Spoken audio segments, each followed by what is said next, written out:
morning, grade 6. How are you? Very fine. Good morning, grade 6. How are you? Very great. Good morning, grade 6. Good morning, Sir Stephen. Good morning, grade 6. How are you? Very fine, very great.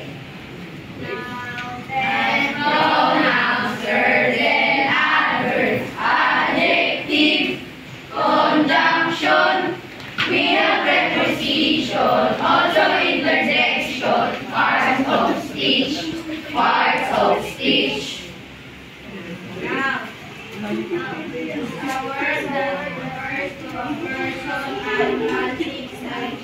Okay ni PPT niya?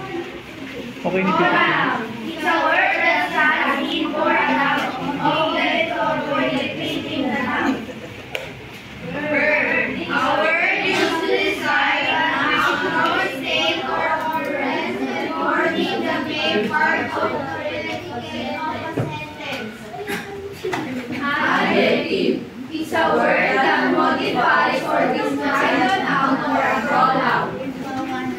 Adverb. A word or phrase that modifies or qualifies an adjective, verb, or other adverb, or an entire sentence.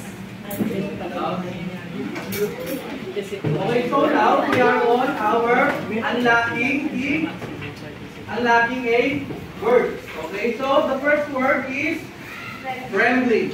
Okay, so the word trembling means, anyone who wants to read? I guess. Shaking or quivering. Typically as a result of anxiety, excitement, or fatality. Okay, so the word trembling. So when the word trembling,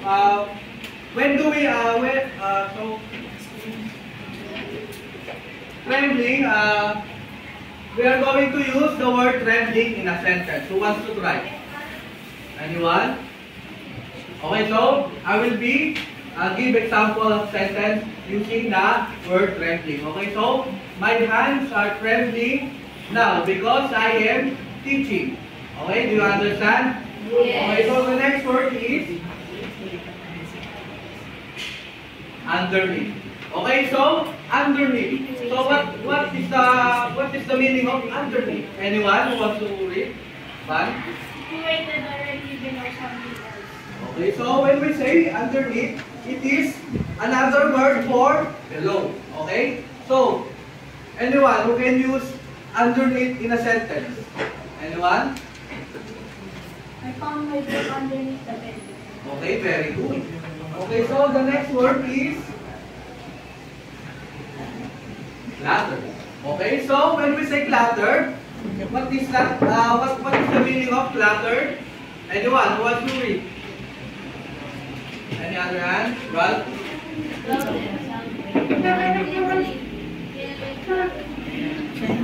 Okay, so when we say clutter, it is a room of something crowded. Okay, so just like this one. Okay, so when we are not cleaning our room gets cluttered. Okay, so do you understand? Yes. So, now let's go to our. Okay, so now we are going to read a short story or selection. But first, we have rules to follow. So what's the first rules? Anyone? Veronica? Sit properly.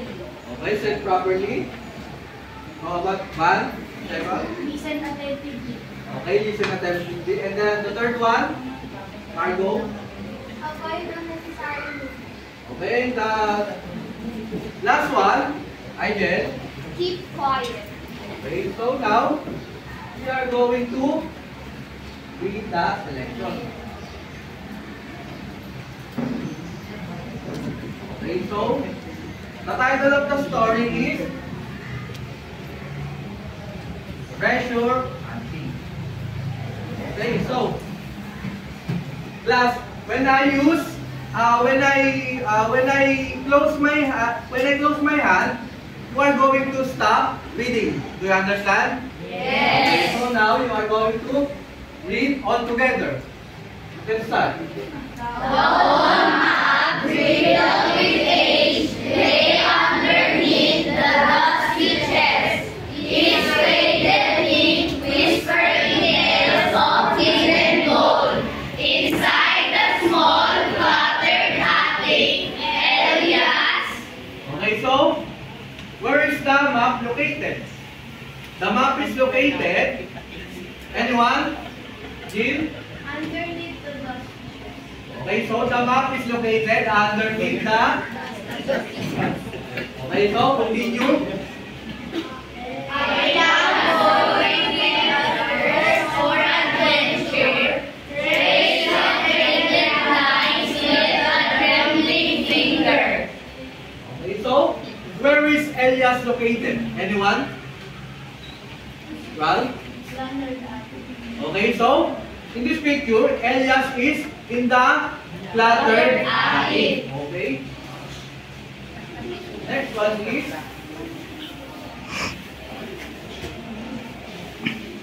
wait. Read.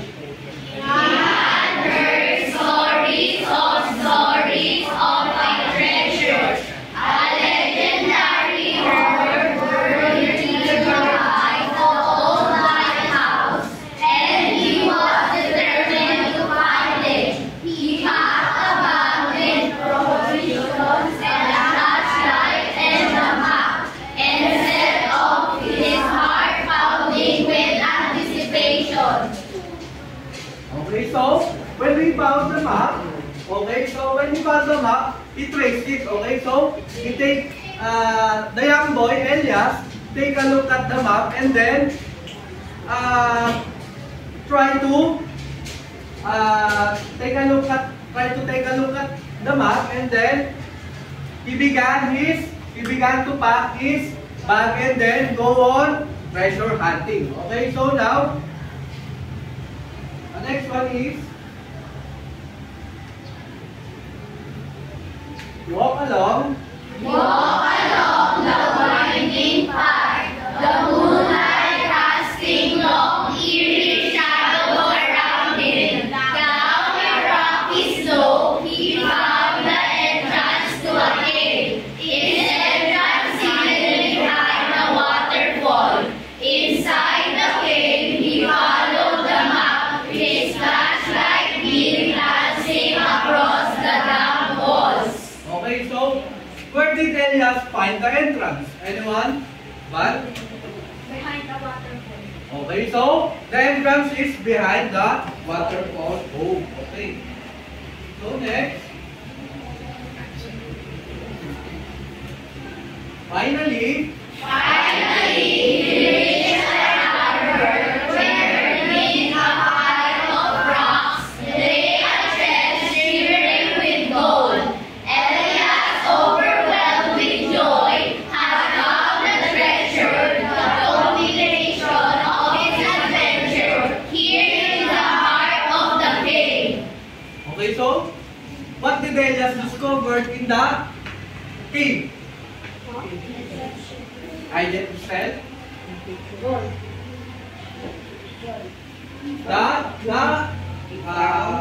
Elias discovered the chest of gold. Okay, very good. So now, I have a question, class. What do you think are these underlined words? Okay, so is it a adverb that tells type, or adverb of manner, or adverb of place? Adverb of place. Okay, very good. So now we are going to discuss the adverb of place.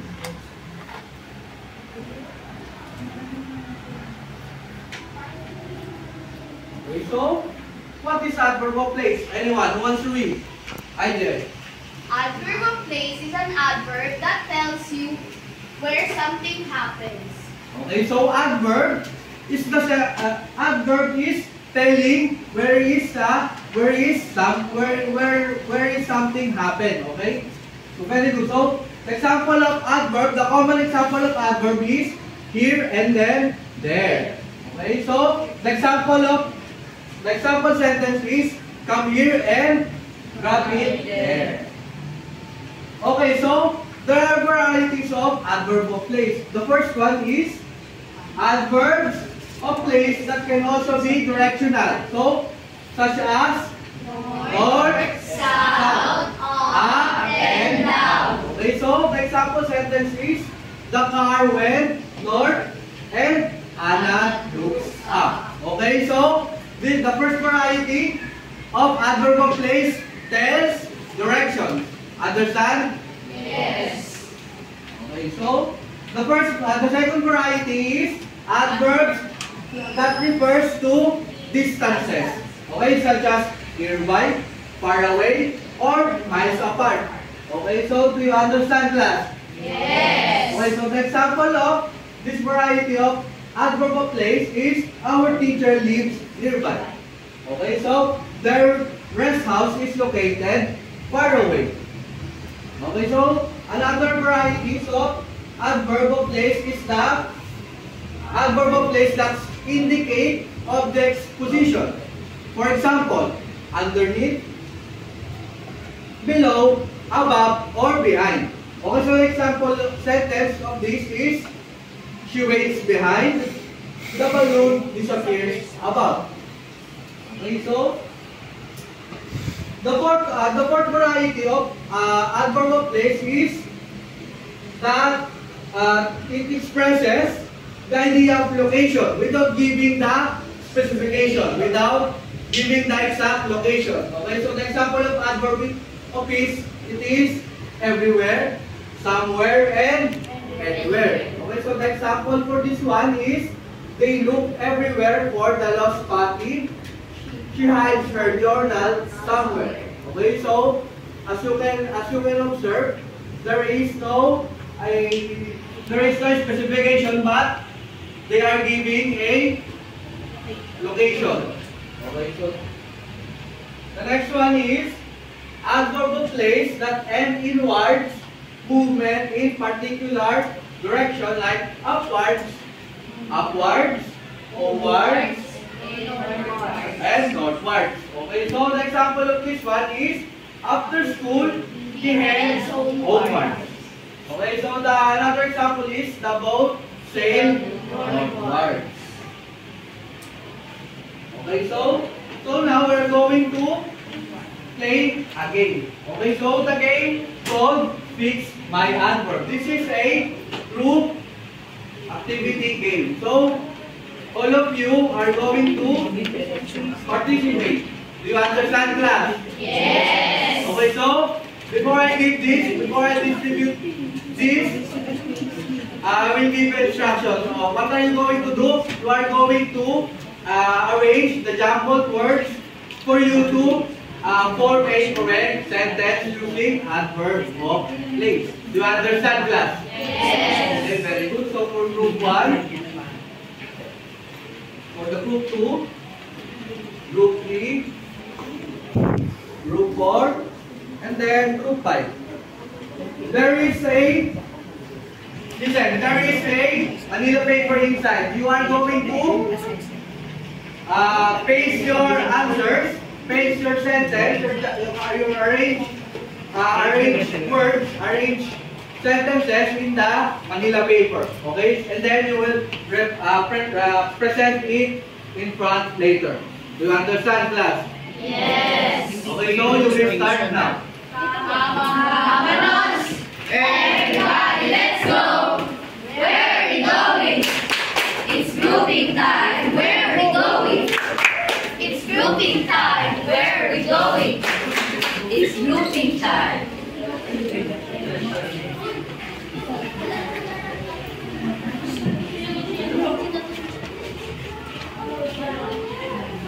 Nakarami ka na okay. So, Class, go back to your seats. That is not our activities for later. Kaki, pipaparin mo na. Go back to your seats. I will explain the instructions again. Go back to your seats.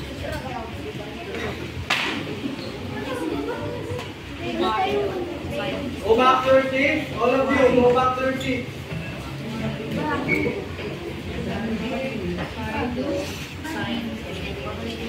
Okay, so seems like you don't understand my instructions. Okay, so what are you going to do is there is a jumbled words inside this envelope, and then you are going to arrange it to form a sentence. You are not going to stations yet. Okay, so these jumbled words, you are going to paste it inside the envelope to your Manila paper. Do you understand, class? Yes. Okay, so you may start now. Vamonos. Everybody, let's go. Where are we going? It's grouping time. Where are we going? It's grouping time. Where are we going? It's grouping time.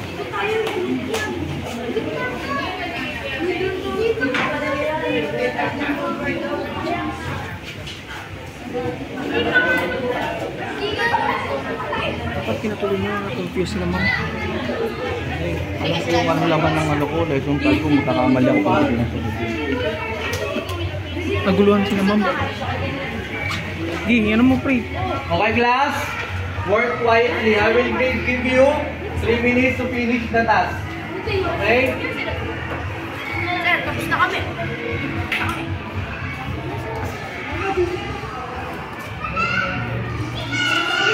Tulungan mo na sila pre. Tulungan mo na sila.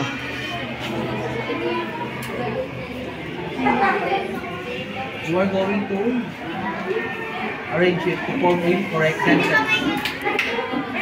Bila, bila, bila, bila.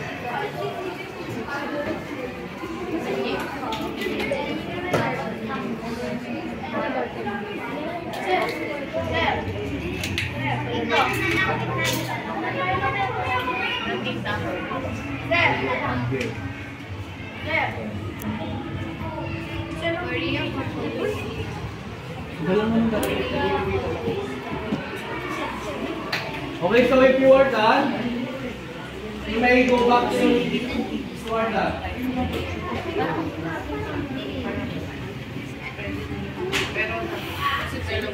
Be quiet.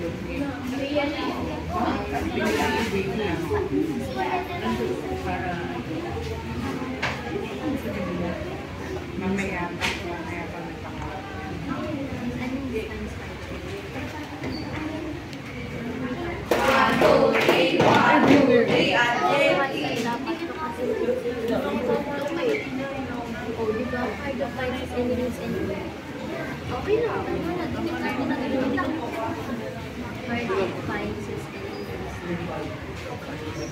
Dito na lang. Dito na lang.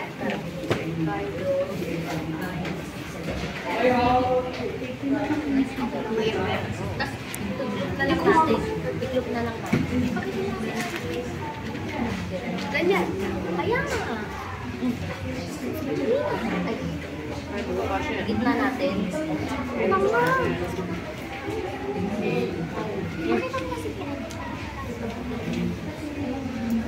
Okay, pwede na. Gitna natin. Double side.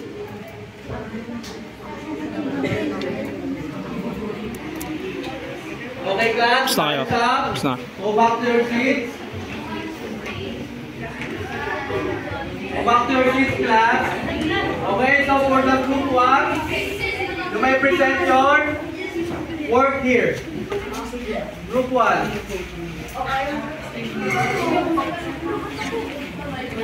We're just going to read.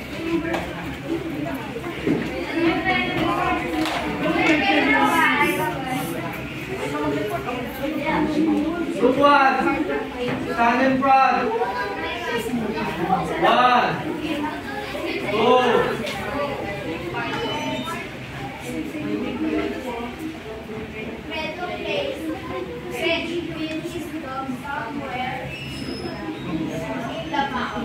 Okay, very good. So, what do you think? Class, what do you think? Class, what do you think is the adverb of place used here in this sentence?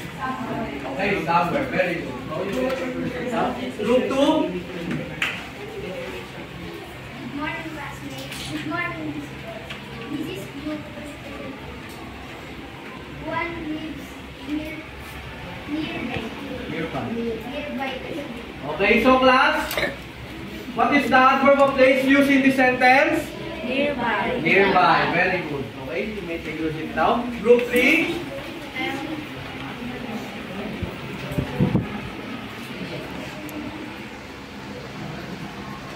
Good morning, everyone. This is group. Saltina has nearby store supply items.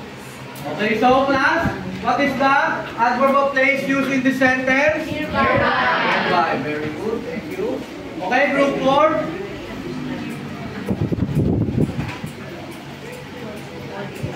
Good morning, everyone. This is presented by Group 4. Maria always comes here often. Okay, so what is the adverb of place? No, the adverb of place used here is here. I explained it earlier. Okay, so group 5. Often is adverb of time. Good morning, everyone. Good morning, visitors. This is the work of Group 5. Cardo finds his evidence everywhere. Okay, so what is the adverb of place used? Anywhere. Very good. So now we're going to we are done answering the first game. Now we are going to move on to our next game. Okay, so what you are going to do is take a look at this map, class. Okay, so as you can see, there is the beach. Okay, so the shelter, the food supply, and then the freshwater spring. Okay, so the shelter is located 2 kilometers east of the beach. Okay, and then the freshwater spring is 1.5 kilometers north from the shelter. Okay, so and then the food supply is 3 kilometers located at 3 kilometers west the freshwater spring. Okay, so the first question, class. How far is the shelter from the beach? Anyone? Okay, so the answer for number 1 is Marami na 2 kilometers. Very good. So for number 2, Okay, so nakarami na. anyone? Alice? Okay, so Okay, maaga. very good. So the correct answer is for number 2 is 1.5. Okay, so for number 3, who wants to try to answer is Kanina confused sila mo kasi pinalabas niya na nag-groupings tapos pinabalik niya pa. So you are located. Okay, for number 3, the shelter is located in the facing north. Okay, so for number 4, anyone?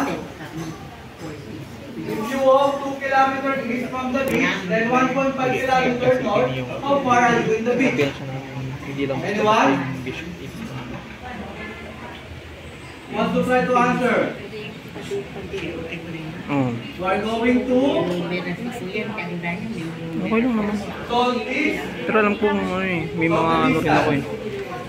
Pero wala akong mali sa sinabi ko. Wala akong mali sa na ano ko. Okay, so the correct answer is Sa'yo, nakapag-motivation ka ba? Pag mo kanina nakalimutan mo. Napansin nila mami. Umalis sa sinunod na. Hindi nila sinagot kayo lang yung voice. Ha? Sinagot kayo kami. Pero hindi naman nila napansin. Okay, so this one you are going to Baka napansin din nila mami. Kasi tinignan nila yung lesson plan. Pagkatapos ba ng lesson yun? to what? So Brock or Ann? Hindi ka nag-lesson? Okay, so what's the answer? Oh, it's right. Okay, for number 5, if you are at the food supply and walk 3 kilometers east, where will you be? Nakapa yung lesson ko 8 kilometers. If you are at the food supply and walk 3 kilometers east, where will you be? Okay, so the answer is fresh water spring. Okay, so Di ba? for our next activity is we are going to,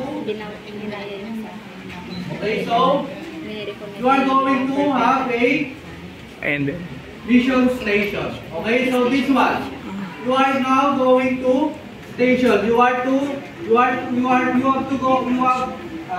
answer. You have to answer different questions in that station. Okay, so here in the envelope, you are going to write the answer in the station. You understand, class? Are we clear? Okay, so you may start now. More quality. dalawang Let's go! groupings na Where are we going? It's grouping time. Where are we going? It's grouping time. Where are we going?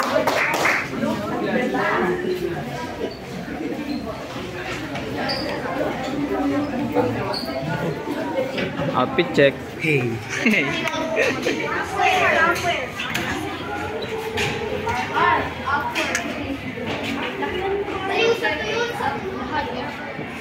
Class, you are going to swim. Station.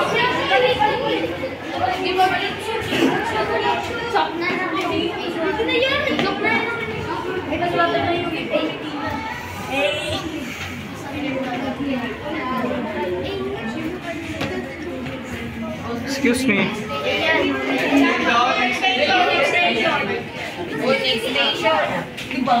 Uy, next na daw, pare.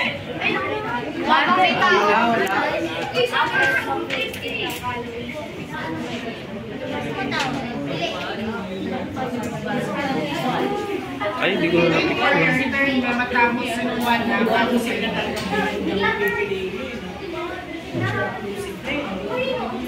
dapat kasi ang tinutulog yan eh. Lang dito. Bakit? Pwede na. Ewan na. Talagang nasabihin mo inside the door. Somewhere the door. Bakit? Tama naman yan na. Between the door, dalawa. Ano naman ano?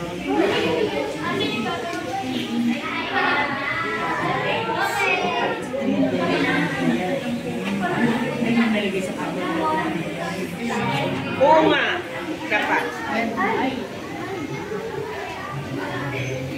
Okay, good.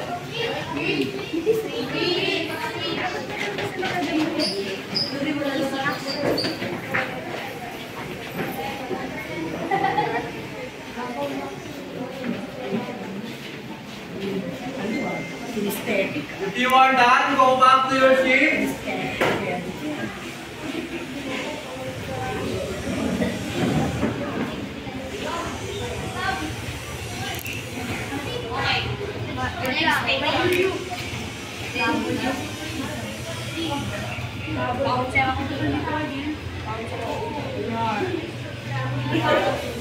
Daisy, kanina pagtawag sa Warning.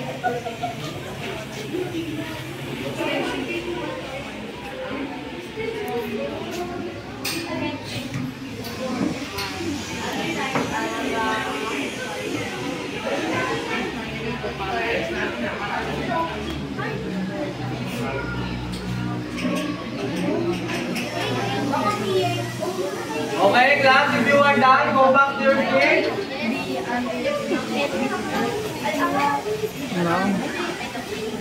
Go back to your seats now, time's up.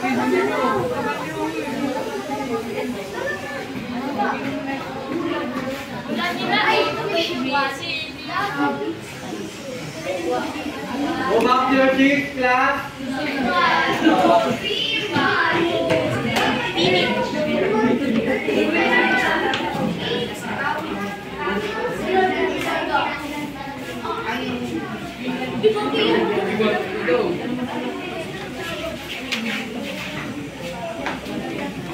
Okay, please be seated, class. Go back to your seats.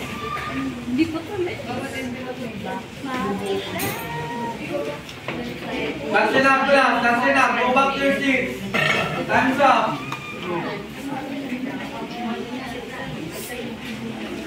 Okay, so what are the words that you come up with? Raise your answers. Okay, so the correct answer, the correct word is Marami. Okay, so are you familiar with Marawi, guys? Class. Are you familiar with Marawi? No. Okay, so Marawi is a place in Mindanao. Okay, so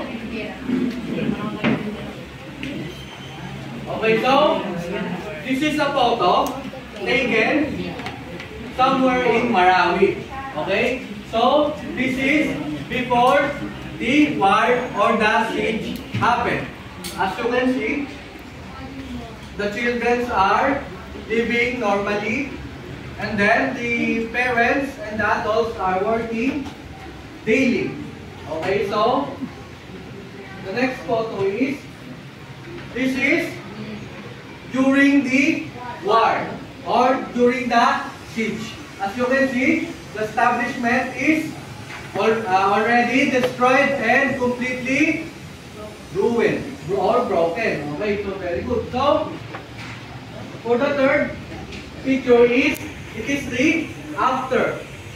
Okay, so after the incident, after the war or after the siege. As you can see, they are recovering from the tragedy. Okay, so last, I have a question. If you are in their situation as a children, what will you do to help your parents or to help your community to recover in the incident? Anyone? You can share his or her opinion. Anyone? One? Okay, so Van said he will follow the rules that will make the peace observed, and then it will make the community in peace again. Okay, so very good. Okay, so now we are going to read a poem.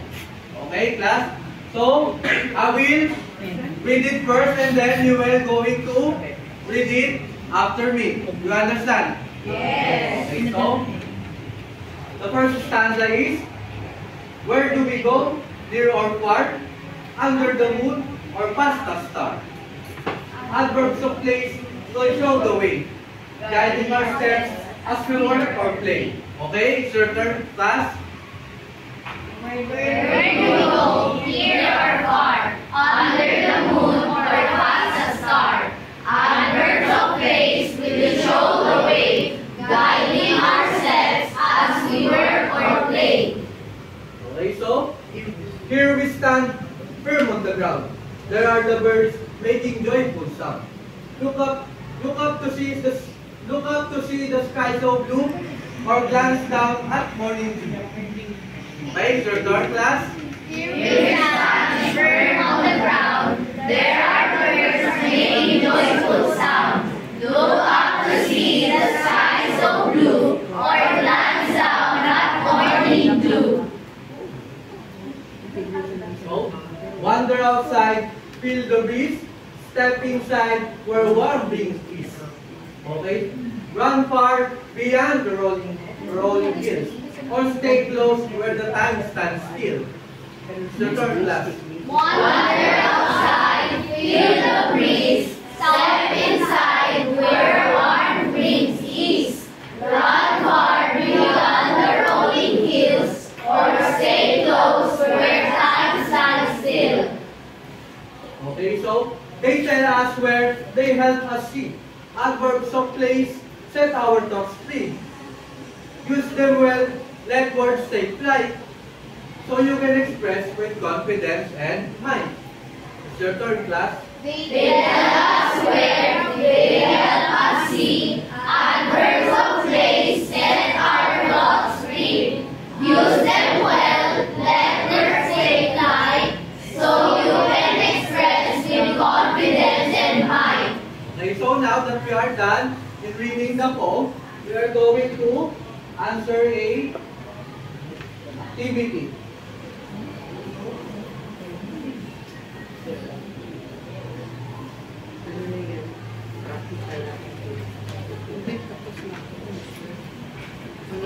Evaluation na yun.